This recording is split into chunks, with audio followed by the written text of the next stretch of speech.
Party से विश्वास लेना, जनता का विश्वास लेना। जनता का विश्वास तब आएगा जब वहाँ के लोगों को मन का डर को हटाना, वहाँ के लोगों में आपकी डर विवाद हो सकता हुआ इसे 2015 में तीसरा दिन चौथा दिन उसका इसलिए मंत्र है उसका देखा कर रहा था विपत्ति का घड़ी को कैसे हम लोग समाधान करें। बड़े भाई कार्तिक महतो जी ने विश्वजीत ने जो बोले इसमें हम लोग वार्चर के सहयोग करें। समाज के लोग के साथ साथ जो भी यहाँ पर सामाजिक कार्यकर्ता है किसी भी जाति धर्म से आया लोगों ने उसको पैसा देकर उसको क्या नाम है उस लड़की का बाबूजी को हम लोग सब इस करके इस पर लोगों को एक लिए रह जाएगा तो चला जाएगा। इसको जब शाम होगा तो एक साथ आपसे वहाँ पे जिस तरह से उन्हीं के बयान आया আজকে চান্ডিল অনুমণ্ডল সভাগারে অনুমণ্ডল স্তরীয় শান্তি সমিতির বৈঠক রাখা হয়েছিল। এই বৈঠকটার অধ্যক্ষতা এসডিও বিকাশ কুমার রায় করল। বৈঠকটায় ঝিমড়ি গাঁয়ে যে কিছুদিন আগে যে ঘটনাটা ঘটেছিল সেইটা নিয়ে বিস্তার রূপে চর্চা করা হইল, আর কিভাবে দুবারা শান্তি ব্যবস্থা করা হবে সেটা নিয়ে বিচার করা হইল। বৈঠকে এসডিও সাহেব সবাইকে আশ্বাসন দিল যে প্রশাসন নিষ্পক্ষ যাচ করবে আর যারা দোষী বটে তাদের উপরে কারবাই করা হবে আর যারা নির্দোষ আছে তাদের উপরে কারবাই নাই করা হবে।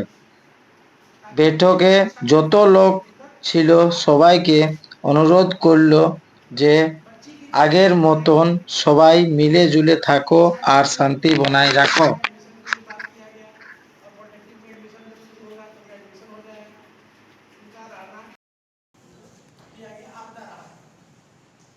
बैठक बुलाई गई थी उसके केंद्र में झिमड़ी गांव में जो पूर्व में घटना हुई थी उसको लेकर हम लोग जो भी लोगों के मन के बीच शंकाएं हैं झिमड़ी गांव के लोगों के बीच या अन्य लोगों के बीच किसी भी प्रकार का डर है कोई शंका है तो उसका समाधान हो।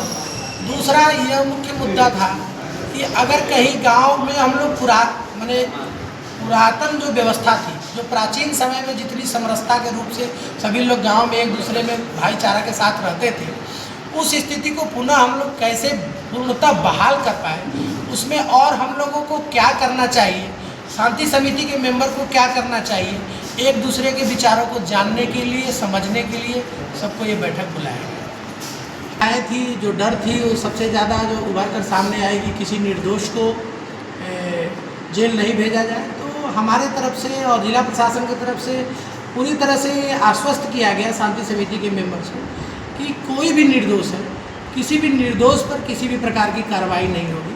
यदि कोई व्यक्ति दोषी है तो उसे डरने की ज़रूरत है, किसी निर्दोष को डरने की ज़रूरत नहीं है। वह एकदम निफिक्र होकर जो भी रोजगार का कार्य करना है, हाट बाजार व्यापार कोई भी कार्य एकदम निडर होकर करे, कहीं कोई डरने की ज़रूरत नहीं। देखिए जो चीज़ें अभी मैंने ये भी बात मुख्य रूप में आया कि जो लोग को गिरफ्तार किया गया है उसमें से कोई व्यक्ति निर्दोष है या नहीं है, तो ये बात लोगों के द्वारा रखा गया, उसको गंभीरतापूर्वक हम लोग लेते हुए इसकी जांच करा रहे हैं और इन्वेस्टिगेशन के बाद जो भी होगा आयोग के द्वारा रिपोर्ट फाइल किया जाएगा और न्यायालय के द्वारा जो भी निर्णय लेना होगा विधि सम्मत लिया जाएगा। उसके बारे में हम ही लोग कुछ नहीं कह सकते क्योंकि जो चीज़ न्यायालय में विचाराधीन है उसमें अभी हम लोग क्या कर सकते। सर इस गांव के लोगों के द्वारा बताया गया है इस चीज़ के बारे में और इसके बारे में मेरे द्वारा थाना प्रभारी को भी निर्देश दिया गया कि इस तरह का अगर कोई घटना घटित हुई है, कोई कांड दर्ज हुआ है, कोई समस्या आई है आपके थाने में, तो इसको देखिए, इसको जांच कर लीजिए क्या मामला है भाई, और जांच करके स्पष्ट लोगों के सामने रख सकते हैं इन चीज़ों बारे में भी अंचल अधिकारी को दे दिया गया है। अंचल अधिकारी स्वयं मीटिंग में उपस्थित थे, उन्हें भी सुने हैं कि इस तरह का कोई भी हो तो उनको जाँच करने को कहा गया है कि आप जाँच करके जो भी जाँच रिपोर्ट हम लोग को दें, हम लोग उपलब्ध कराएं। देखिए उन चीज़ों के बारे में हम अभी कुछ नहीं बोल सकते जिन चीज़ों के बारे में मेरा क्षेत्राधिकार है। जो भी माननीय सांसद महोदय के द्वारा कहा गया नहीं कहा गया और उपायुक्त महोदय को क्या पत्र दिया गया नहीं दिया गया, तो उस संदर्भ में हमारे वरीय पदाधिकारी के स्तर से जो भी निर्णय लिया जाएगा तो उनके स्तर का जांच का बिंदु उसमें हमारा द्वारा कुछ बोलना ठीक नहीं। जो भी हमारे प्रभावित परिवार हैं जैसे पूर्व में हमारे जो उषा महतो का घर था, उनको पूर्व में अबुआ आवास मिला हुआ था, मैया सम्मान योजना से उन्हें जोड़ा गया था। वर्तमान में उन्हें एक गाय और बछड़ा दिया गया। गाय का अभी हमको कल पता चला, रात में हम गए थे कि एक टाइम 9 लीटर दूध दे रही है। शायद एक टाइम है कि दोनों टाइम मिला के शायद 9 लीटर दूध गाय दे रही है। दोनों टाइम मिला के 9 लीटर दूध दे रही है। तो एक बेहतर चीज़ दिया गया। प्लस जो ये 4 बकरी और एक बकरा बकरी वितरण योजना के तहत उन्हें प्रदान किया गया। जो उनका बच्चा है 12 या 13 साल का है, वो मिशन वात्सल्य योजना के तहत 4000 रुपया प्रति माह स्पॉन्सरशिप से उनको जोड़ा गया है, ताकि बच्चे के पढ़ाई लिखाई की कोई दिक्कत न हो। अगले 3 साल तक उन्हें मिलेगा या 18 साल तक, दोनों जो पहले हो उस स्थिति तक उनको मिलेगा। जो उषा महतो जी है, उनका श्रम विभाग में निबंधन कराया गया कि किसी प्रकार का कोई भी भविष्य में कोई घटना हो तो उसका भी उन्हें लाभ मिले।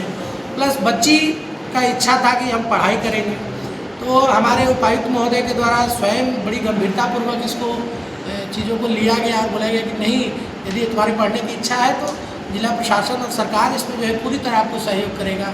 बच्ची का जैसे पॉलिटेक्निक पढ़ने का इच्छा है तो हम लोग पूरी तरह जो भी सरकारी सहयोग है, जो उनका रहना खाना पीना पढ़ाई फीस का सब हमारे उपायुक्त महोदय के द्वारा किया जा रहा है। जो दूसरा प्रभावित परिवार है उनको भी हम लोगों के द्वारा जो तत्काल आग लगा तो आपदा के तहत उनको जो आपदा राहत राशि होती है वो 1,20,000 रुपया दी गई है और एक अबुआ आवास भी स्वीकृत करके उन्हें दिया गया है। मकसद बस इतना ही है कि गांव में पूरी तरह हम लोग समरसता कायम कर सके, उसी के लिए ये सारा बैठक और ये सारा प्रयास, और आप सभी से भी अनुरोध है कि इस प्रयास में हम सभी का सहयोग करें। धन्यवाद। संदेश दिए कि हम और आप सभी मिलकर पूरे चांडिल अनुमंडल में जैसे शांति व्यवस्था पूर्व में थी उस तरह की शांति व्यवस्था कायम हो, हम आप सभी से अनुरोध करते हैं और यही हमारा संदेश है।